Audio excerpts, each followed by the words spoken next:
تنبرك قبضة دودة النت يجينه أكمل دودة يعني من أمد إيجو كان ما أنتم من عالتجار كان سوديلا أكنا ما يبين أجل ربين سيفيدي أجل خيزة نرس يدبري تكتي لا لاجة شو أنا رأس نفيدي أسيتو بلاين كي كنا وجه وانا كرسي سان كنا وجه نياتين أبورا كم نشوف تارا كذا جالس شرطان سودي نوديبس إثيوبيان كلبي حيوان المنجر قالوا إنه بيساني لك إيه الربع خنا اللي نوفيده دوا خنا اللي نوفيده أنا صادي سنين أطلع أكريت إثيوبيا رفوي سانيتيف وان خنا إثيوبيا خيسا بس رياين كم نتكلم سانيف خنو ديم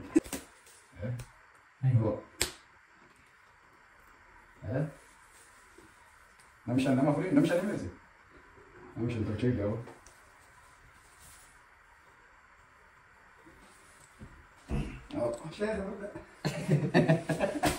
إذا كا خديرة ده اللغة تارا دي هو يسافر كان يجابنا جابوا تتقينا تلنا نرجع جمالنا نرجع كانوا ما تتبقى كانوا بدأ كذا كذا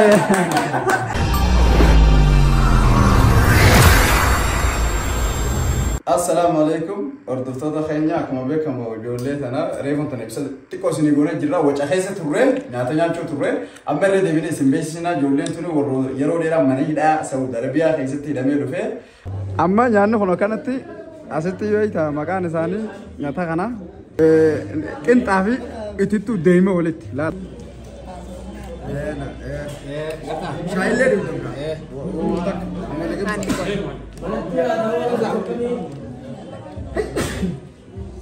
Precisa. Vamos ali.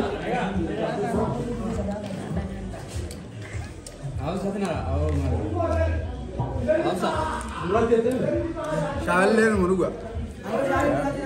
Ambarre deebine simbeesina joolleen tuni warro yeroo dheeraa mana hidhaa Saudi Arabiyaa keessatti hidhamee dhufee ammaan tana mootummaan bararaa eegalee gara biyyaa galchuu jiru sanirraa warra arra galee jechuudha shamarrootaan kun nama afurii isaan afreen amma dhufanii reefu galgala poortii dhaynee akkasitti simannee sana booda nyaata bakka nyaataa hojiin deemnee nyaata nyaachisnee amma mana finnee jirra manni bakka jirutu manuma keenya amma gaani ibsa kanan isin godhu jiru akkuma beeytanii fi isaanii warri haasa'u qabu warri waa hunda mudatee warri waa hunda arge isaanii gama isaaniitti isin dabarsinaa.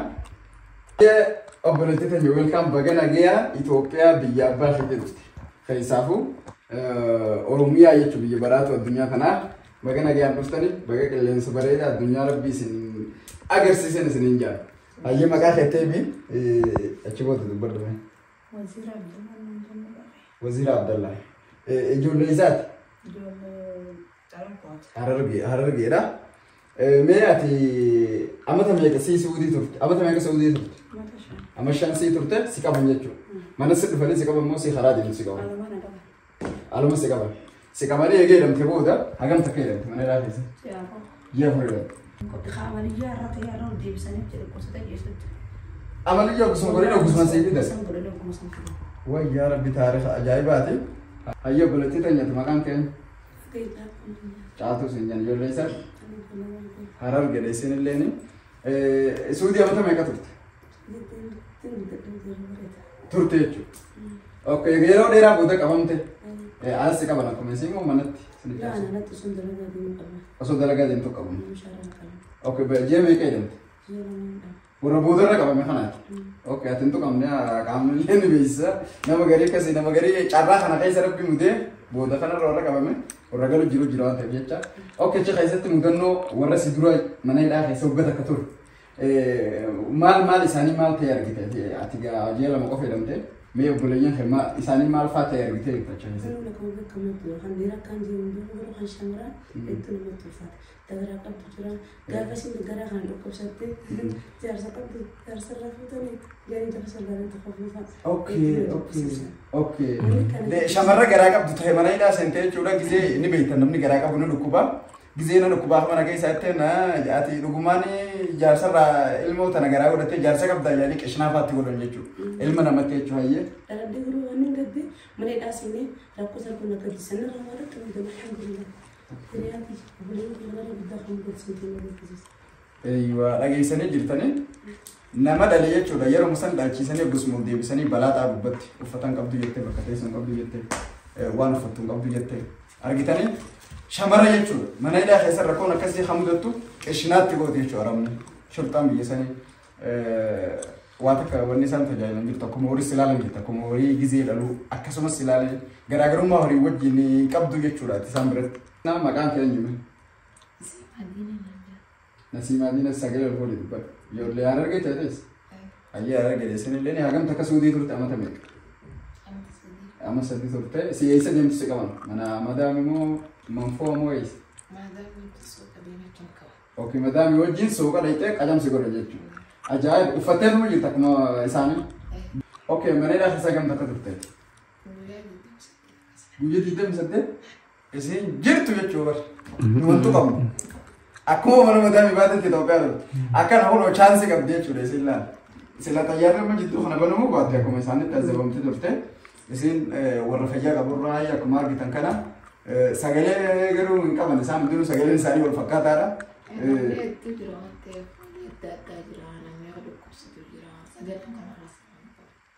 Sirriidha haalaan agartee jiru mana hidhaa keessarraa kan ka'e sagaleen nama hundaa wal fakkaataa wanti qabee jechuudha bifa fa'aa jira waan adda addaa jira saniif sagaleen isaaniillee wanta normaalaa miti hayyee achi keessa mudannoo maal argiteeti?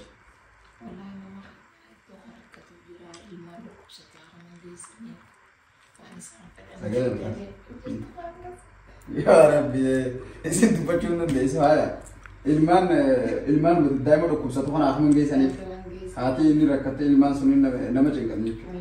Nama garaa qabdus akkasuma yoo isin dhukkubaa kana nageessi jettee maal ijaarsa qabuun namni beeku hin jiru faataa faayidaalee. Namni si gargaaru hin jiru nuti maasiin goon ijaarsa qabuun jiru. Akka waan isin kan ala dhaltee. Akkasitti fakkaattee alas gaqqabummaa takka jira. Wanta sin eegan jechuudha fakkeenyaaf amma sabrii sin qaban. Dirqama namni takkaan ga'e ilmoo san dhaluu geessuu gartee hin eeganii jechuudha. Garaan guddaa taanaa yookiin isin cinimuun eegallaan geessanii amaliyyaa godhanii ilmuma keessaa fuudhuudha. Odaariyaatuma fidu ilmoo osoo wajjumaan isiis mataa saniis osoo milimee dhukkubbii kana hunda hin gooneef jecha hin gooneef fidaniituma ol darbuudha jechuudha. Akkasuma ilmoon santa dhalte sayii dhukkubsattee musliina ni kaayanii isii biraa baasanii nu biratti deebisanii yoo duute san garsiisan achuma nagaalan duute jedhanii. A'uuzu billaahi mina shayxaan rajiim dhageessanii ilmoo gizee haati dhalte ni dhukkubsatte ilmoon sun. Mana hidhaa keessatti jechuudha. Ilmoo fuudhanii inni wallaanna jedhanii ilmoon sun gizee duute jedhaniituma achumaan fuudhanii awwaalanii isii dhufaniituma bara ilmoon ta'e duute jedhaniituma addaan hangasuma wanni isaan dhaamaniif jechuudha. Egaa daawwattoota keenya kabajamoo isinuu ni beektan gaariidha mana suudii argaa keessatti waan nama mudatu mana hidhaa san keessatti ijoollee hedduutu achi keessatti dararamaa ture. Isaan kun bahanii alhamdulillah baga rabbiin isaan nagaan galchee warra achitti hafe hedduu jiran. Akka namni himutti gara nama 70,000 jira warri mana hidhaa san keessa jiru. Rabbiin nagaan haa galchu jidduu kana namoota hedduu galaa jira. Nullee nama simachaa jirra jechuun warra achirraa galaa jiru. Akkasii mee obboleettii teenya jalqaba irratti maqaa kee beeksisi maqaan kee eenyu akkasuma atillee hidhaa mana suudii argaa san keessa baga rabbiin irraa gara biyya teessatti si galchee mee maaltu si mudate hidhaa san keessatti illee waan jedhamee mudannoo addaa wata qabdu jiraatte akka namni gartee irraa baratuuf. Namni keenya silaa gadi hin taa'u mayaa mee waan nama ta'eefillee dubbatu. Badriyaa haatan. Hayyee Badriyaa. Wanni mana hidhaa keessaa gaa waan himamuu miti. Isa dhiiraa dha'ineen agarre isa dhalaatiif jabdu. Maashaallah sagaleen keetillee bareeddoote akka warra ijoollee tanaatii miti. Mee ati guyyaa meeqa hidhamte hidhaa san keessa hin galtu? Anama baay'ee takkaa fi guyyaa 15 ta'an.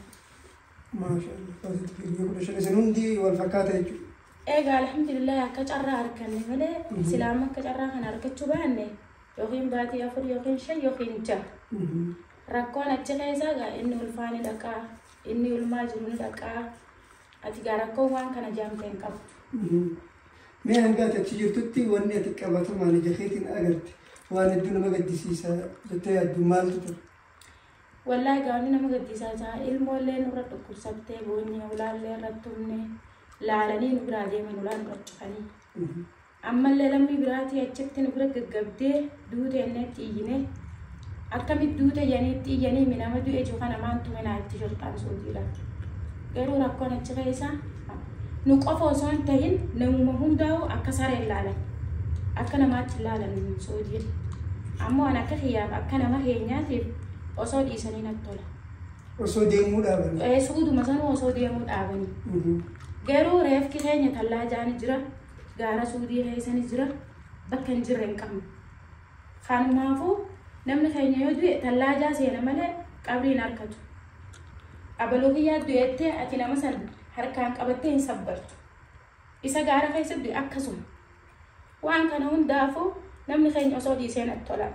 Osoo deemsuma kanaa dhaabanii. Osoo deemsuma kanaa dhaabanii rabbitti dhaabbatanii. Hara seera qabeessaati yoo deemu barbaadan seeruma guuttatanii. Bar seera qabeessuma kanallee amma lammiin biraa reef kaaggal.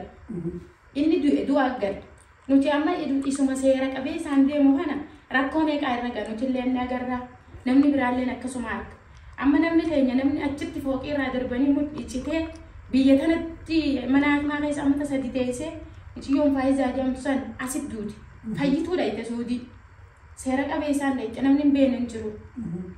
Nuti ani miidhamna akka malee miidhamna namni Itoophiyaadha. Jecha shortaan Suudii nu deebisu Itoophiyaan kalbiidha. Haywaana nu jaal. Garuu nu biyya isaanii dhaqee arraba kanallee nuuf fidee du'a kanallee nuuf fidee ana osoo dhiisanii natti tola. Akka kiyyatti. Uummanni raamata nu godhaa hin jiru. Yaada bareedaadha. Meegaa dhumarratti hundi keessanuu dhaamsa waan qabdan. Hedduun keessan gartee waan achitti isin mudate dubbachaa jirtanii wanni kanarra hamaallee jiraachuu mala.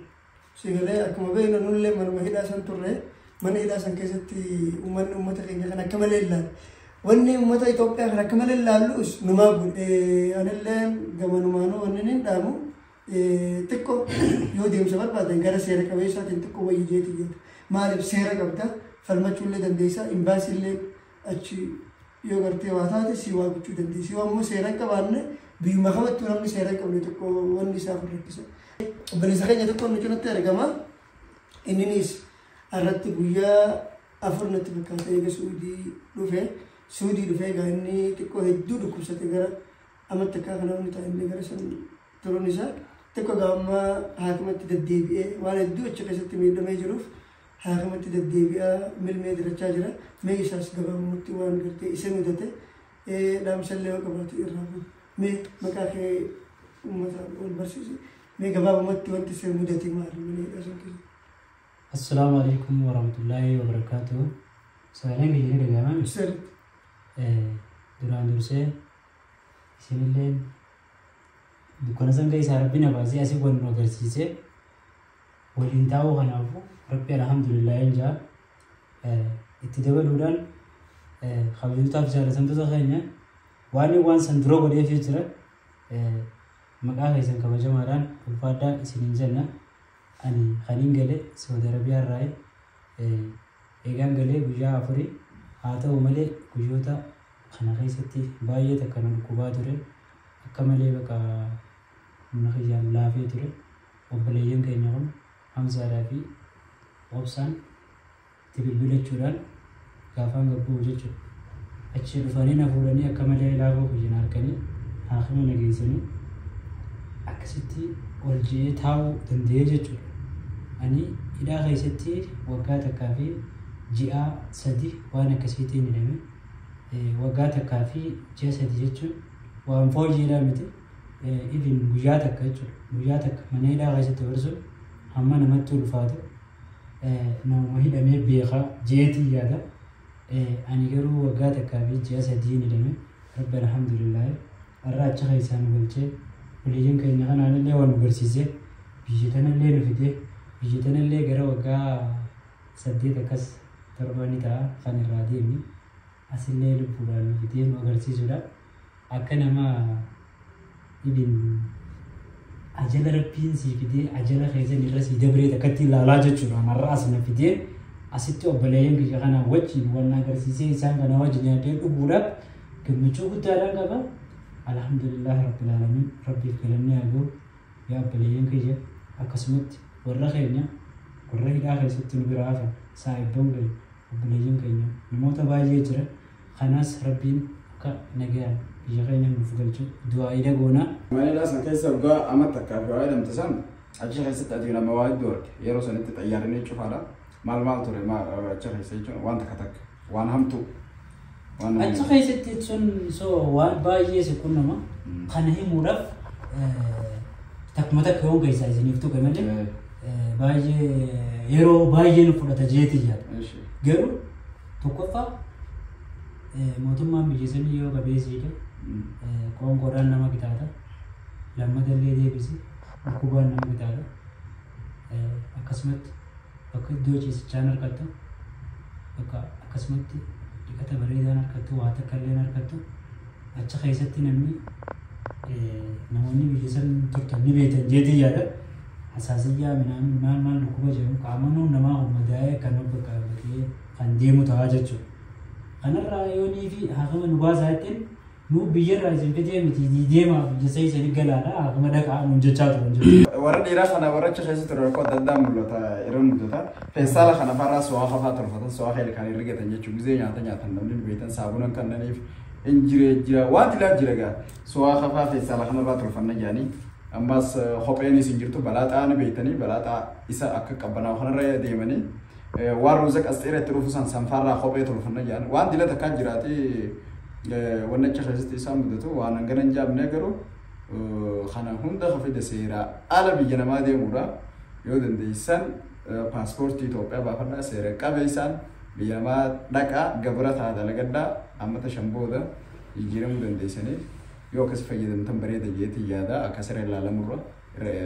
إرتكاي يجور أما تنا بيجي فرنجلي بنموجرا موتومان بسقولي جرا بيجي أمريكا يوروب هندي سابنا موان جرو جتة pasporti namni basnes bafada warri galefon achin baharachin debinara pasporti bafada kara sera kabesa haga biya amerika demtani dalagachuu dandeessan jechuudha talabaadha ankanaan isinidhama amma tana Itoophiyaa dhufuu isaaniitiif waan khannaa Itoophiyaa keessa base hiriyaa hin qabne takkaan isaaniif khannuu deema Itoophiyaa tana keessa jechuudha wanni jabduun Itoophiyaa keessa namni wal badhaasu waan hin amma ijoollee keenya أما تشان أما أفر إثيوبيا إجاني نركن قرته أما رفني إثيوبيا ثنا إجان أرجن خيسا هكفرتين سمنا بريدو خلنا بريدو وبلوما تبي تجارلات إنسان قم بتشوفتون هيرو في ده مثلا داهو لا لانجر ما جماعة فني أبو دايرة رفيع أبو مسمار إنسان يجتين بيته ريفهما بيته خلنا ساني تهوني قام ما خنا رابسا في قاونا إيروني قام مثلا دنمو قام bây giờ nó phục được ra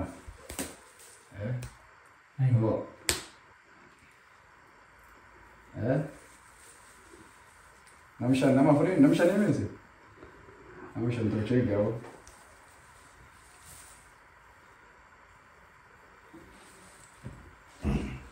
شيخ إذا كا خديرة تلو اللغة تارا نيجو يسافر يا كاري جابونو ده بتتقينا لا كنان جمانو بتني جمان قا نبيت متنو بيرتي سنتي اللي ولا تمنو نتي دلو قالا يا شاطر أكاسي حاكمانو جنينجنا thank you قلتو ما شير لايك يقولون نيجي جبيسا ده بتتقينا بيجولي ده جدلا جبيسا سنجلا thank you بكا أكاسي للغة بريدة سنجنا تجرا يجي يوم أماتو في إنجال الناس مرجع سنة أما تاني مرجع سنة أنا سني خمنة بنجران سنجا قلتهما تلين أرجع جمال لين أرجع كانوا كان ستبقى نبدأ كذا خلاص خلاص كم أوكي سني إذا لا تنسى أنا يوسف جمال فتشون ثين يا ده كانوا يقولون لما دفعوا قاموا تفردين ما يبغوا يجي خلينا نرافي خلينا نرافي تنقرأ تجرا تنقرأ تجرا تنقرأ تجرا قروا عملنا كتو عندي بنسبة أنا مو قام دي وصون ثين نبني جروان جرو تلالا شوف الجيم نفرد مدة والله قرأنا مدان سر قروا مو عندهم نقلت وجههم أبيان keenya arbachuu galchuudha. Maaliif oduu isaan inni sun harkumaata gochuu baate jireenya humna gaafa hundeessu. Kanatti aansee arbachuun hedduu galatooma qaba. Abbaan gadaa dubbaa gadaa galatooma ulfaadhaa coodee. Akkuma beekamu mootummaan Itoophiyaa yeroo ammaa tana akkuma siistama waa hunda waa hedduu dalagaa san keessa xalabaadhaan waan fedhe naa ta'u paaspoortii qabattee leegaa taatee gizee dheexee mannaa hakimaa jiruutee dalagaatee mindaafee wanni hundinuu si kabajamaa. Kana godhuun ammoo baqattummaa rakkoo isaan amma mudattee obboleeyyan keenya mudattu kana xiqqeessurraahi isinillee akka gowwaa taatanii haruma dhuftanirra deebi'aa oolurra karaa firraa jijjiiraadha ifirraa gartee chaansii keessan mokkorodhaa karaa seera qabeessa kanaan jechuudha. Isin hidhaamu jira jechuudha. Karaa baaraatti akka jedhamu hin dachaalee biyya alaatti suudabatte jechuudha. Karaa seera qabeessaa banee jira jechuudha. Akkan. Sadiifuu kan dhaabatan. Bakka galatoomii nagaan